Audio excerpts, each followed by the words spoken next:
Речиси 17 милиони евра ќе чинат државата двојните избори кои ќе се спроведат во април и мај, соопшти денеска Државната изборна комисија. Подпредседателката Дитмире Шиху образложи дека над 6 милиони евра ќе бидат за организирање на изборите со обезбедување доверлив и недоверлив материјал, транспорт, паричен надоместок за избирачки органи, односно за членовите на општинските изборни комисии. Заплатено политичко рекламирање за двојните избори пак предвидени се 656 милиони денари или над 10 милиони евра. Ќе наведам колку средства ќе бидат потрошени за парламентарни и колку за председателски избори. Бидејќи за председателски избори ќе се користат повеќе средства во делот платено политичко рекламирање, затоа што во првиот круг за председателски избори на учесниците во избори им следува по 2 евра на запишан избирач. Уште еднаш, значи да повторам, на запишан избирач во избирачкиот список. Исто така и по 1 евро на кандидатите кои ќе бидат во вториот круг. Исто така на запишан избирач, додека за парламентарните избори 2 евра на сите учесници во избори, исто така на запишан избирач.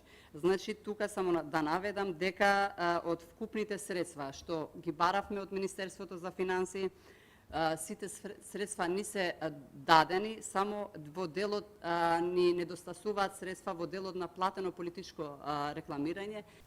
Според Шеху, Државната изборна комисија, незините членови вработени веќе една година се подготвуваат за двојните избори да поминат во фер демократска атмосфера и да бидат безбедни. Во однос на идентификацијата на гласачите, да рече дека ќе се врши со отпечаток од прст и демантираше дека таа била против. Идентификацијава на гласачи ќе биде со отпечаток од прст или фингерпринт, веќе како што го нарекуваме од локалните избори 2021 година.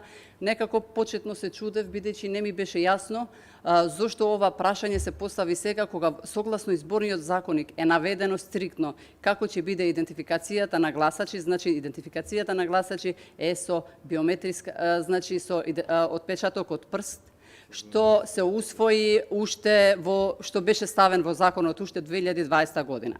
Но после тоа читав дека во одредени портали сум била јас помнета од одредени политички партии дека представникот на ДУИ бил, да не кажам против, но правел проблеми во Државната изборна комисија и не сакал да имаме идентификација со отпечаток од прст. Изборите на 8 мај ќе бидат 11 поред од независноста на државата. Покрај парламентарни ќе има и председателски избори. Првиот круг ќе се одржи на 24 април, а вториот на 8 мај, заедно со парламентарните.